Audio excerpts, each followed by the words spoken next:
So, um, I'm Lisa, And I'm Milena. and we are the Formula Family podcast. That's Now, right. this is the first weekend in 2 weeks without racing, but we still do have something really fun planned. Milena, would you like to take it away? Yes, we have a very special guest here, Lisa. This is Kevin Foster. Kevin is a Canadian race driver. He had like a skyrocket career from karting all the way to race F4 cars in Europe. So, since Kevin is here visiting us in Kelowna, I thought it would be a great idea just for him to share, his experience and discuss a little bit more about Formula One with us, right, Lisa? Yeah, exactly. So, Kevin, Um, it's a privilege to have you here with us. Yeah. So, Lisa and I are going to ask you a few questions, Mhm. all the way how you start your, have interest in motorsport, all the way a lot of questions that we have about Formula One. yeah, exactly. So you started karting relatively late compared to other racing Yeah, drivers. I'd So I'm say curious, so. like, how old were you? Like 15, 14-ish? The first time I drove a kart, I was 13, and that was back in 2017. And Oh, okay. then only did karting for 5 years, Yeah. and then got a really cool opportunity to get into cars, into F4. And then from there, won a scholarship which paid an F4 season. So it That's just kind of all happened in a very short amount of time, but Yeah. looking back, yeah, it's just interesting how things developed. But how did you start it in motorsport? yeah, like Like, how what did you? just oh, I'm sorry. I No, didn't no, mean to no, you interrupt. go. But what exactly like pushed you to start karting and to like, Hmm. like waking up one day as a 13-year-old and just like deciding that you were gonna start kart racing? No, Because most of these drivers start when they're like 3 or like they're born in They're the karts babies. already. exactly. No, I didn't roll out of bed and want to drive a cart. That's not how it kind of happened.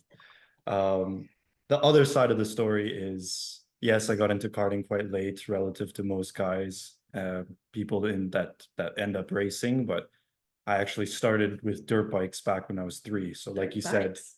Oh, these kids that all want to race, they start karting when they're 3. Well, I was on a dirt bike, so on a slightly different path, but Yeah. still involved in motorsports very much. Totally. My dad was a huge motorsports fan, huge motorhead himself. There we go. Yeah, building and taking apart engines when he was 13, 14 as well. Mm-hmm. So that kind of got passed on to me. He had me on a dirt bike quite young. I learned how to ride and then just kind of did that recreationally. Obviously, when riding a dirt bike, there's a lot of risks involved, and Oh, my dad has a fair yeah. share of stories of breaking bones. So I believe. that Ooh, was one thing that he didn't want me to do, was race dirt Race bikes dirt because bike. of how dangerous it is. Dangerous. Yeah. yeah, I bet. Um, So does he push you to go karting then? So you can. we didn't know about karting, actually. Oh, really? Yeah, like my dad didn't know what karting was until we did the research later on. Oh, okay. He always knew more so the side. He knew of F1. He Yeah, knew of course. of car racing in general, Mhm. but his background was always motorbikes. Motorbikes. So watching Yeah. MotoGP, Oh, Yeah. that's what we did. And so I was riding and bikes and we did that recreationally. And then yeah, it was just more or less a fun pastime. Like eventually my sister was riding bikes and our entire family was riding dirt bikes. So it was Wow. just It's a kind of family. our family Yeah. family fun. Yeah. Specifically karting though. My first introduction to that was after watching a YouTube video. Really? I mean, I feel like oh, everything this generation you get introduced through YouTube or Yeah. on the oh, internet. Yeah. I got into F1 because of like TikTok edits, so I Exactly. totally feel you on that one. Exactly. Well, this was a little bit before TikTok and Yeah. Instagram Reels, but yeah, first introduction into karting was watching the FIA Karting World Championships, and it was actually turned out to be the Max Verstappen onboard at Genk. No way. Yeah, so it Oh, was actually a Verstappen karting onboard video that started this There we rabbit go, hole of me Max. looking into karting.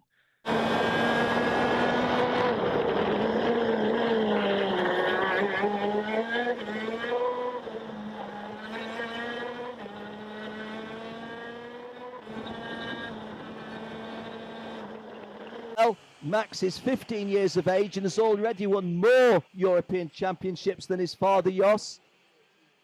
And now going to add the first round of the 2013 CIK FIA World Championship. Max Verstappen wins it. Max Verstappen wins.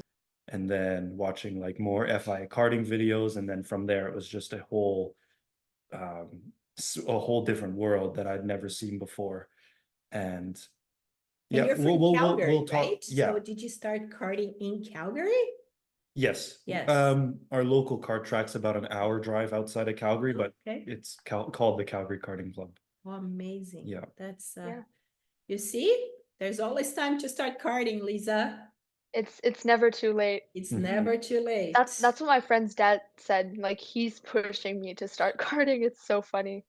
So He Karting knows is so nothing. much fun. Like, Karting is so much fun, and I I think bet. I mean, yeah, even I'd say there's like no age limit to get No. into it or Yeah. anything like that.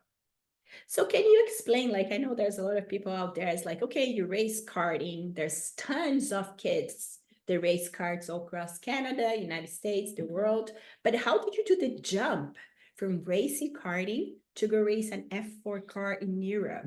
So that's my path is quite interesting because there was no real plan to go racing Is that cars. There right? wasn't really a vision that was feasible for us. Okay. You know, we were quite fortunate enough to just do karting as is, because at the high level it's expensive, and at the world level it's the same as racing F4 anyways. Yeah. So fortunate enough to still get a bit of push from my family to race that first few years, build up experience, build up a little bit of a name. And then how I got into racing cars was through an interesting karting shootout that was held at the local racetrack here in Kelowna. Or I say Kelowna, but it's outside Kelowna, just outside Kelowna. south of Kelowna.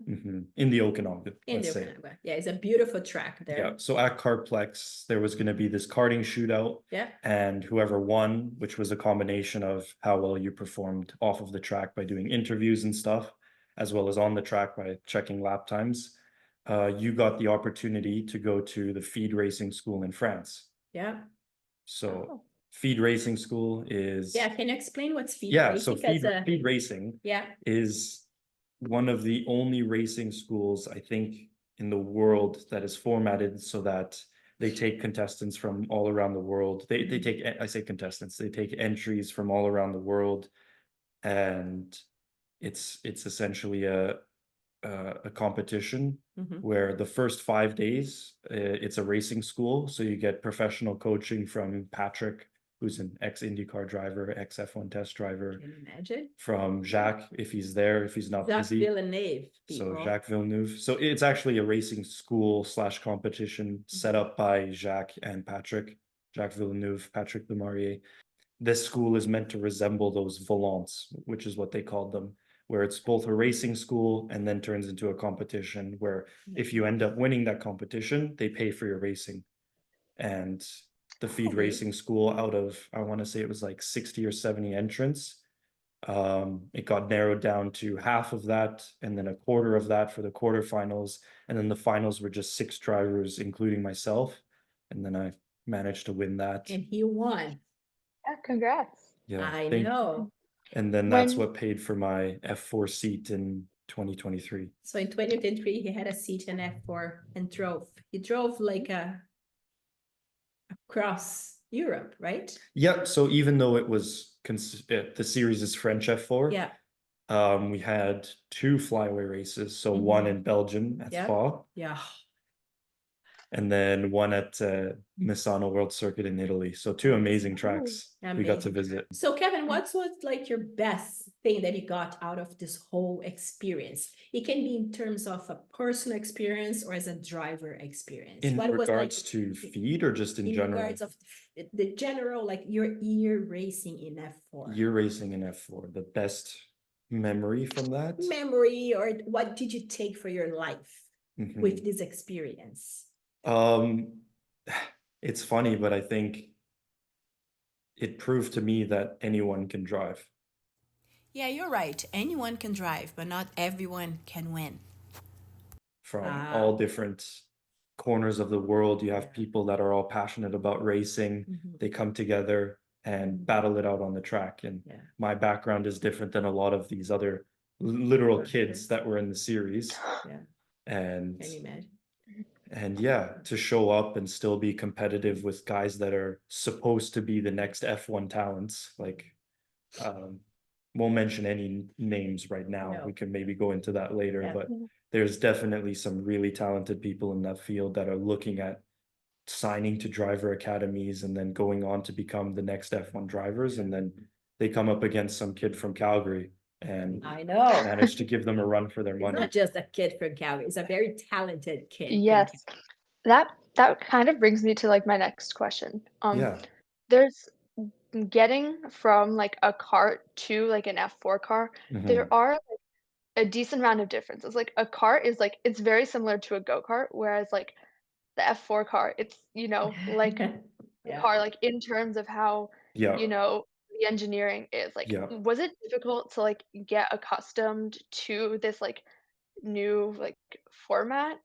No, it's funny you mentioned that because that is sort of a issue that some kids face is you go from karting, which is a 200-pound cart, Yeah. very open, very easy to turn the wheel. The pedals aren't stiff. The braking is not stiff at all. You literally use your toes to modulate pressure. The steering wheel is very light and sensitive. To now going to a car, which weighs in the neighborhood of like 10 times as much. Wow. Yeah. And the power to weight decreases significantly. A kart is actually a very nimble racing vehicle. Like Mhm. most people don't realize how serious a kart, especially at the world level or high competition level is. Yeah. Whereas a car, suddenly everything slows down Yeah. because of the weight. There's a lot more factors to it. So some kids struggle to adapt to that Mhm. because there is a very different style that you need Mhm. for a kart versus a car, let alone the physicality that comes with it. Yes. Now the steering is way more heavier. The braking requires almost 80, And 90 it goes kilograms faster, of force. way faster. So you're Yeah, faster down the Yeah. straights. Yeah, Right, so yeah. then there's the speed element too. Speed You go element. from doing a maximum of maybe 100 and 120 kph to Yeah. now 240 in the F4 is our top speed. So there is a little bit of a speed element. There's a danger, And there's it's a something that you risk. had to adapt so fast. right? Exactly. Because you don't have time. They don't give you time to kind of adapt to the car. You sit Yeah. and you go. You sit in, you do your seat and then you go, And you go. pretty much. Yeah. And so to hit on another point of your question there about how I adapted, well, I feel dirt bikes were great because it's not a cart and it's also not a car. So it's a completely different experience bank that I can take from. Yeah.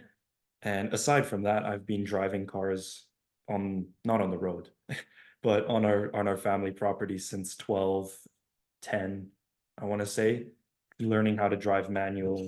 And then, of course, here in Canada, we get a lot of ice and snow. Yeah. So the lakes freeze over on our property. And so I've put in a lot of hours.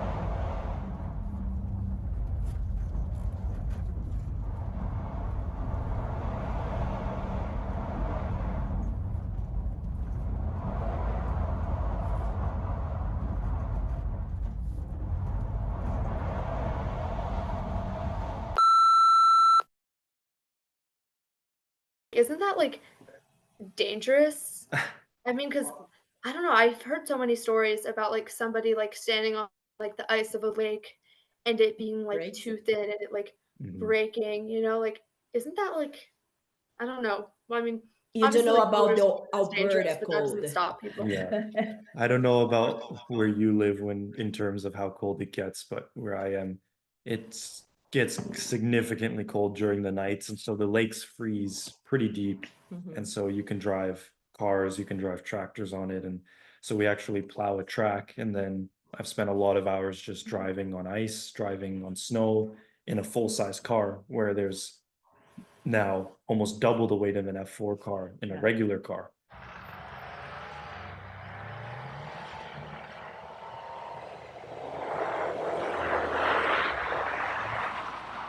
So getting the feel for how that moves around, plus then adding that to the skills that it takes to drive a cart quickly, add dirt bikes, the transition for me into Formula cars felt pretty natural. He totally has a love for speed.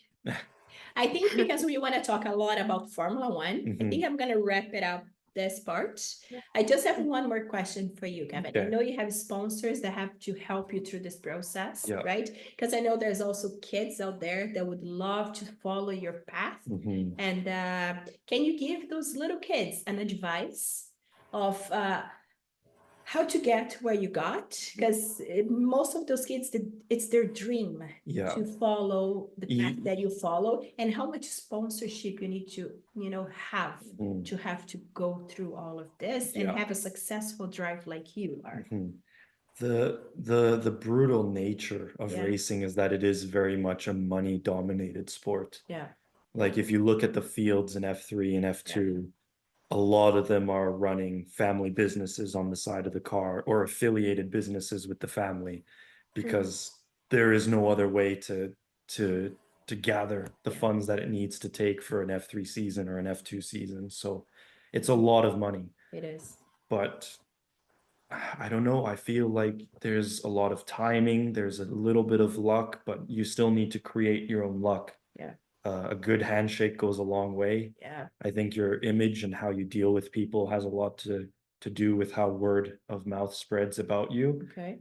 and find any opportunity there is to network, find any opportunity there is to put yourself in a position to meet people. Yeah. And as long as you continue to do your best, then something will come out of it. You will come out of it. Yeah. Yeah. That would be the advice that I would give. Is there anyone you want to thank here for what you got? Oh, you or- guys, for Oh. anytime that I'm No. passing through Kelowna and got a place to stay. It's always a pleasure, like have Kevin here. We're this Brazilian family for Exactly. you. Obrigado. Obrigado. See, you can speak Portuguese. Oh, multilingual. Yeah. No. So maybe we can, any other questions, Lisa, regarding? Oh, yes, like, I actually have two more. Okay. So do you have like a pump up song before you start racing? Because like some drivers like silence, but I know like some people they have a pump up song. Like Yeah. everybody Pump does. up Do you song. have No, one? I have a pump up playlist. Oh. Anything drum and bass. I've got a drum and bass playlist on Spotify. So any song from that, just to absolutely blast my eardrums before driving. There we go. So real. Yeah. That's your answer. Yeah, I know. I do like that you with said. Taylor before getting onto these calls. Taylor So Swift. Taylor Swift. Yeah. Oh my God. And also, in your opinion, what is the best racing related movie? Because I've seen a lot of Ooh. debates on this, and I think I know the right answer, but I want to know what your answer is. 100% the answer is the original Cars movie.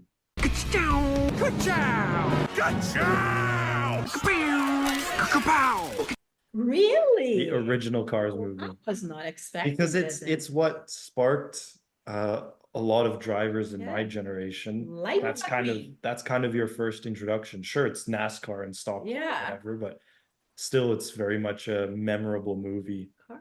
Yeah, I mean, I still have not seen the whole Cars movie. Like I've seen bits Oh and my pieces, gosh. but I've never gotten around to it. But I was gonna say like Talladega Nights. I just think I got a message for all of them. Ready? Shake and bake. What does that do? Does that blow your mind? That just happened. Shake and bake. Yeah. What? Shake and bake. Say, hold on. Shake and bake. Yeah. What does that mean? That is Makes no sense. So it's shake and bake. It's nonsense. no, in my I'm opinion, gonna that's get like the number one. absolutely raked over the coals, but I have not seen Talladega Nights yet. I haven't either. I don't know. I know the Really? clips. I know the clips, Yeah. but You have to. I know. I tell everyone to watch this movie, like regardless of how they care about racing. Oh, maybe you have to do a movie night. I think for an older Original crowd, Cars, I'll take it. yeah, original Cars, and for an older crowd, I think Rush is pretty nice. Rush, It's a pretty yeah. fun movie. Oh yeah, with Realistic. Paul Dano, right? Yeah. Sorry? Paul Dano, I think is his name. On Rush? I don't know. I don't know Yeah, the I think those are actor. the actors. Oh, Chris Hemsworth played Yeah. James that's it. Hunt. That's what I was thinking of. Yeah. Yeah. That's And a good then, one too, Lisa. That's I respect those takes. Mhm. Like those, I haven't seen them, but those sound like Yeah. good movies. Only good takes here. That was very Yeah. good question, Lisa. Very good. So let's move on to Formula One. Because Let's do you know it. what?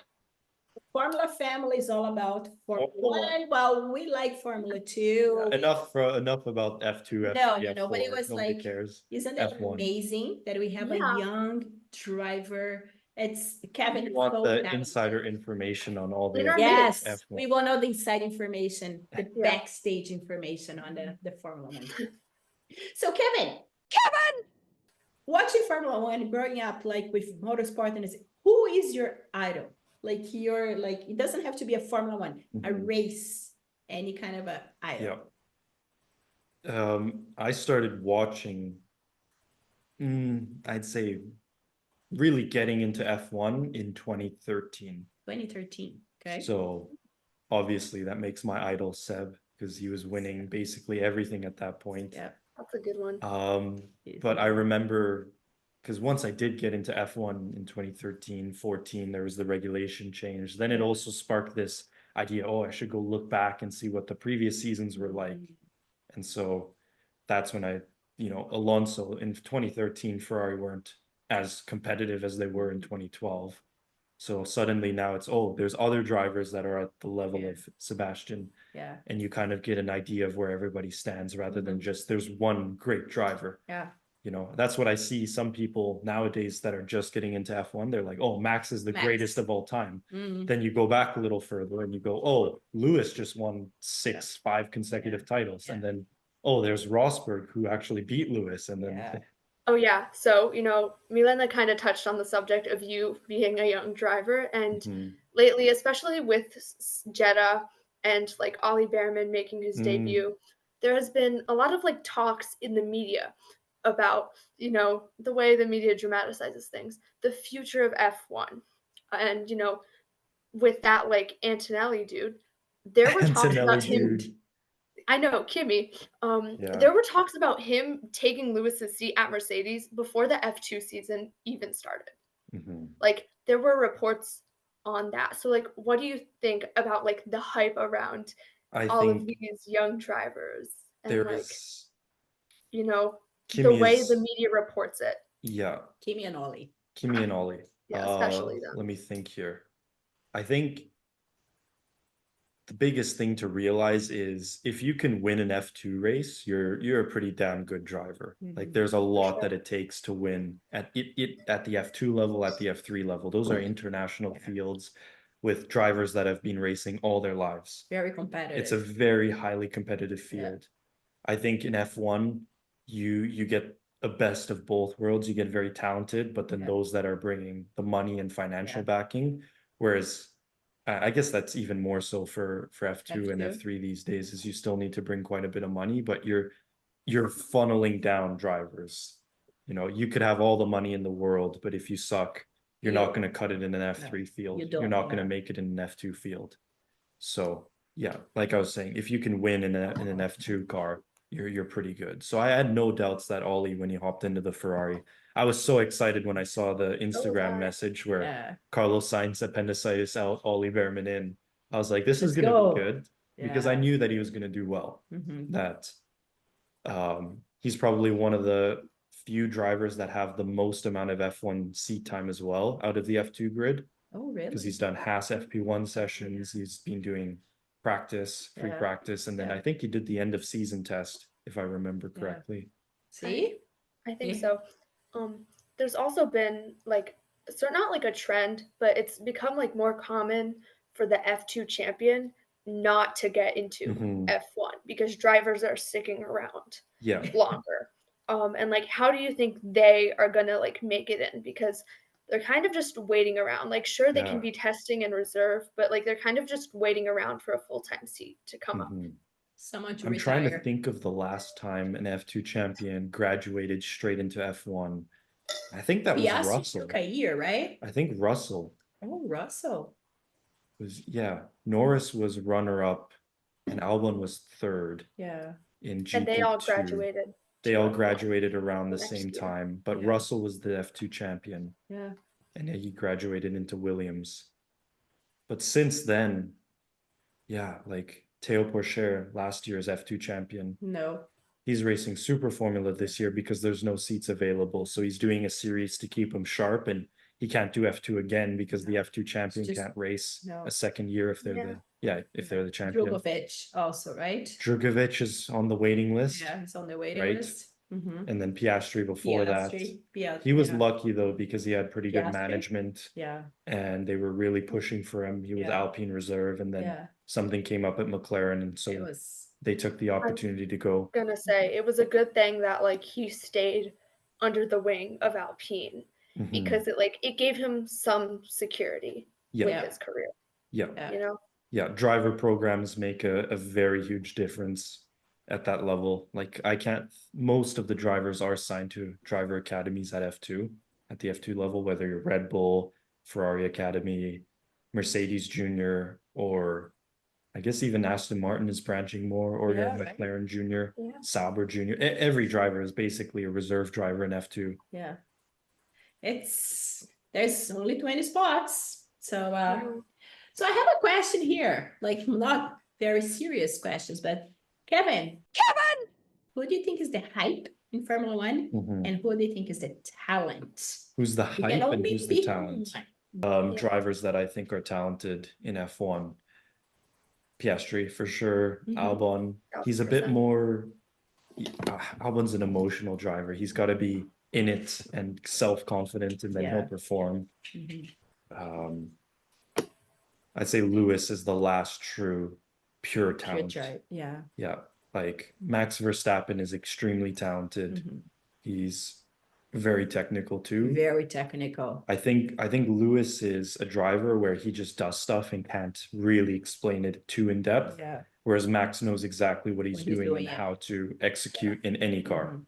He's very like precise about his Exactly. driving, Yeah. which is what, makes him Max Verstappen. It's Mhm. what, And you know, getting him all these wins. Mhm. But I also believe that if you take the right person and put him into that Red Bull seat, there's no reason why Max can't be beat. Oh, He's for a sure. human. He's human. All of us have that little tiny bit we can still find Yeah. that other people have found in other areas. And So let's pause on this. Mhm. Give me who do you think is the hype, but I'm gonna go back to the seat. Who's the hype in F1? We're gonna go back to the Red Bull seat. Mhm. Who's the hype? Ooh. I'm intrigued Mm. by this I have to question. think through the field. Do you have one, Lisa? No, not really. No. But I also I have drivers who I am less favorable to Mhm. I have in my terms of hype. driving. Mhm. But Did I tell who is mine? Who's I don't know. hype I in don't want to F1? get canceled, Charles so I'm not gonna Leclerc.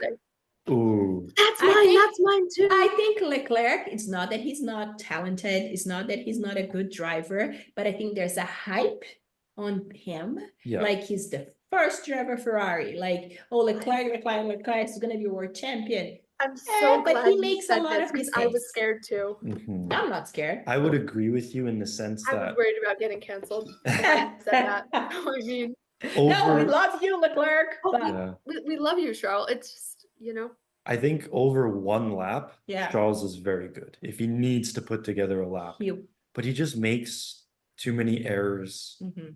And yeah, he's overhyped a little bit. He's the sort of godson of Jules Bianchi. He comes from Yeah. this community of Yeah. racing royalty, even if Yeah. it isn't himself. Race royalty. And Yeah. he basically had that Ferrari seat, his name stamped on that Yeah. Ferrari seat for a long Yeah. time while he was in GP2. Yeah. It was just a matter of time until he got there. Some of his drives in Sauber were pretty impressive. I know his qualifying lap in the rain to take him to Q3 is memorable for me. But yeah, there is a bit of hype surrounding that. Okay. I'd almost say there's hype surrounding Verstappen too, if we're going to go down that Yeah. path. Oh, let's go. I know of sim drivers that can beat him in the sim, Really? and it's just because he's got such an easy teammate in Yeah. Checo. Yes, Right it now. does. yeah. So can we There's go no- back to that? Yeah. Let's put it back. Checo, Max, and a Red Bull seat. Mhm. Like if you take Checo out of the equation, Yeah. who do you think we get Checo's seat and would challenge Verstappen? There is on the grid now or outside the grid. Can be a F2. I'll tell you who I think or who I'd like to see in that Red Bull seat and then why. Okay, go for It'll it. be Lando. Oh, Let's go, Lando. So what's gonna Tell me happen why. is Why Lando? And who do you think Checo Lando would get? Checo gets the boot. Okay. But the problem is Red Bull, they're stable. I know they've got some controversy going on, Yeah. but as a team, they're happy because Max is winning everything. Checo is finishing P2 in the championship. Doing what he has They to win do. the constructors. Why change anything? Yeah, Don't fix it if it's not broke. yeah. But if they wanted to spice things up a Yeah. little bit and have some internal conflict, then I think Lando is prime picking for that seat. Lando. Yeah. I mean, I kind of wish that like the news of him signing like a multi-year with McLaren didn't come so early on this season, because then we could have had more of like the Lando flirting with Red Bull Mhm. thing. That can No, always Well, like, happen, I would right? love to see- contracts are Contracts always, can you be can buy broken. them Yeah. out. Yeah. If somebody wants a driver bad Yeah. enough, there's always exit clauses. Yeah. Oh, yeah. Yeah. Yeah. Lewis But the is ending reason, with Mercedes early for Ferrari, so I mean, yeah. And then I- he's gonna end his Ferrari contract early again, even though it's multi-year deal, but that's just what I think. And after his multi-year deal, like if on 2026, who do you see getting a Mercedes seat? 2026 or 5? 2026, when 5 is when we, 5, sorry, Yeah. Mercedes seats on 2025. it's next year that it's gonna Next happen. year, yeah. So I guess to back it up a little bit first, Lewis leaving Mercedes is because he doesn't see that he's gonna win the championship next year. Mhm. yeah. So Mercedes laid out the car plans, the development things. Lewis said, okay, I don't think we're going to be able to win. Yeah. Ferrari presented a very strong case where they're like, okay, we could build you a car for 2025. The only person you need to beat now is Max and Charles. Yeah. Because those are the two competition. Yeah. Otherwise, why would he sign for Ferrari? Mm-hmm. Why would he Yeah. leave his stable home of Toto Wolff, Mercedes, Mhm. a lot of good people that he Well-known knows? kind of a Yeah. environment, Exactly. right? And go to. So I think the reason he's leaving Mercedes to Ferrari is literally for 1 year to win the 8th title that he Yeah. wanted. Yeah. Yeah. So I think after 2025, Lewis either retires or he wins that championship. And then that leaves an empty seat in Ferrari for 26 and an empty seat in Mercedes for Mercedes for 25 and 25. 26. I don't think Antonelli is going to get that Yeah, seat. neither do I. If we want to talk about hype, Antonelli, Is hype. there's a bit of hype surrounding him. Okay. Very, very talented guy, very talented driver, but there's just a bit too much hype. He's racing royalty. I mean, Yeah. there's privileges that come with that, Yeah. but not a Mercedes seat as a rookie. No. Yeah. Mercedes is a relatively new team, and they've only hired Ollie would go there? Ollie to Mercedes. Yeah. No, he's Ferrari family. Okay. No, he's Ferrari. Yeah, he's getting the Ferrari seat in 2026. Oh, there you go, Lisa. That'll make you Yep. very happy. Charles and Ollie. Oh, Yeah. That's gonna be interesting, especially because like Ollie was like buddies with Arthur when they were driving. Hmm. It's gonna And be suddenly, older brother mm-hmm. racing with him. yeah. So, So any who's other? gonna get a Mercedes Yeah, seat who's if we gonna come get a back to that? Mercedes seat? Yeah. I wanted to say it was Frederick Vesti. He was F2 vice champion. He's a Mercedes junior. He's been in the family for a long time. That's a good Yeah. guess. And Alonso leaving a good Aston Martin. He's being paid really well. Yeah. He's got Stroll. He's got nothing to worry about. He can be himself. Yeah. Whereas in Mercedes, all of a sudden, he's going to be scrutinized if he's up against George. Yeah. You know, Yeah. how does Fernando stack against young talent? And if he isn't consistently beating George on a regular basis, that's not how you want to end your career No. as Fernando, where you kind of retired and then came back anyways. In a few years, how do you see this all development? Like all this, because now it's very popular, right? It's on top of everybody loves Formula One. Everybody wants to watch Formula One, the races and all the drivers. It's very how do you see the future of Formula One? Or how would you like to see the future of Formula One? I think what I think is going to happen versus what I want is different. Okay. There's a lot of American influence and a lot of American agenda being pushed with F1 having its Yeah. association and ownership with Liberty Media. Yeah.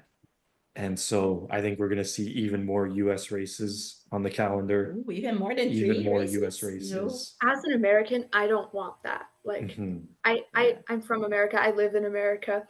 I don't want more US races. mhm. Yeah.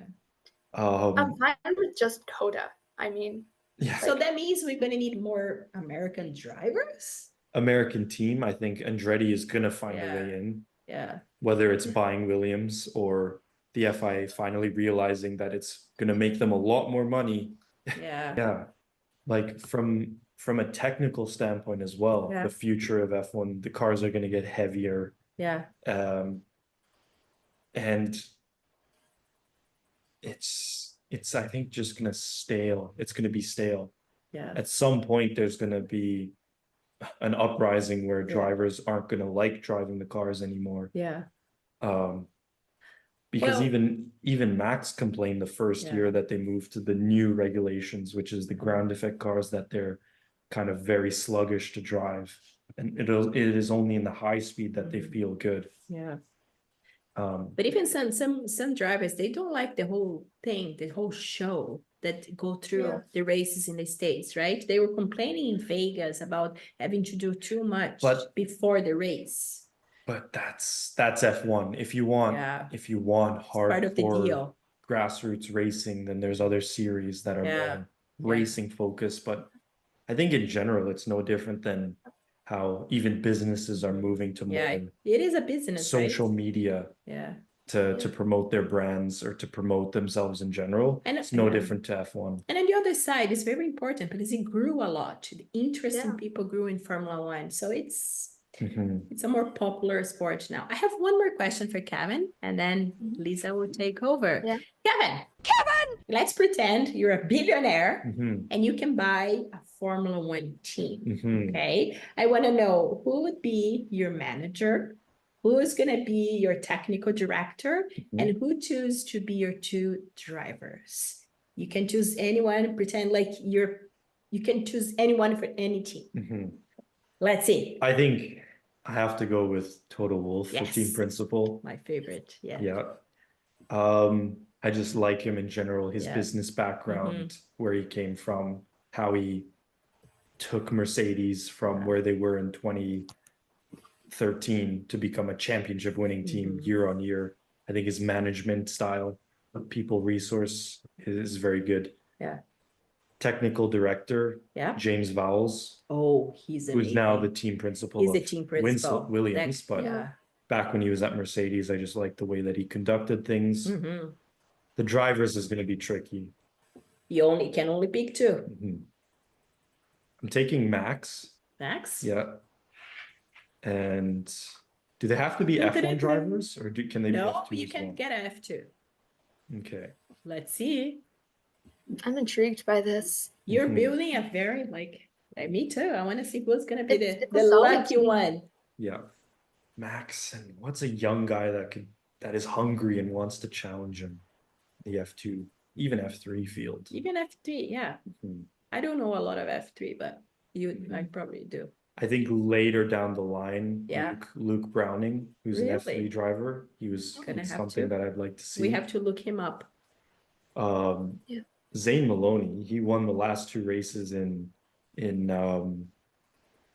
Bahrain. Mhm. He had an issue in qualifying Okay. in Jeddah, but he's pretty solid and or very much a come up rising driver. Good. So We're learning here, Lisa. who else? Yeah. Good lineup. Yeah. Yeah. Why Max? Just because I want to see someone that challenges him. Okay. That's why I want to take it. Yeah, you want the Like if I had to competition take there. drivers right now, Yeah. Max and Lewis or Max and Fernando, one of Okay. the old guys to see Oh. how he compares. Yeah, that would be interesting, eh?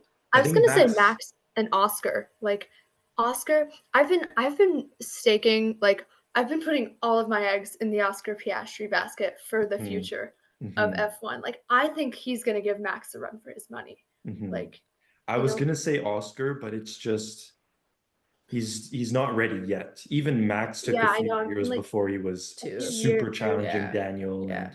just completely blowing him out of the water and then tearing apart drivers. You need someone who's mentally in a place to just go up against Max. Yeah. He destroys Yeah. drivers He mentally. does, eh? And that's why I'd love to see Fernando, because Mhm. you know he's an attacking guy. He's gonna He doesn't do care. all his trick. He doesn't care. He doesn't care. He thrives in that environment. He does. Lewis is very dependent on whether or not he's got the support group around him. He needs to have a car that he knows is developed Yeah, with Lewis does. him in mind. Yeah. If it's a car that's designed for Max, Lewis will complain endlessly about it. Yeah. Yeah. Whereas Fernando doesn't care. He'll drive No. anything. He'll sit and drive. So I'd say my team So right now, team is Toto, Toto, James Rolls, Here's Val. Max, and Fernando. and Let's do that. I'd like to see that. that would be amazing, eh? Yeah. Okay. So that's it for this episode of the Formula Family podcast. Kevin, thank you so much for joining us. No, thank you for having me. It's an honor and a privilege to have you as a guest here. Yeah.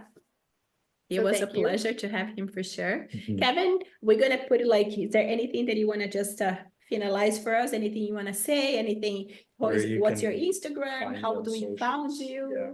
Like who you want to thank you for Mhm. all the opportunities you've been having on your career. Shameless self-plug, but my Go for website now. is We all no. kevinysfoster.com. Okay, and we're gonna then- put it on here again. Yeah. Yeah. Lisa. And then my Instagram is Kevin YS Foster as well. People, I need to thank you guys, of course. Thank No, you for we have having to me thank on you. the Formula Family podcast. That's it. Feed Racing for what they've done for my career up until this point. Mhm. Area 27, they're the racetrack that's here as well.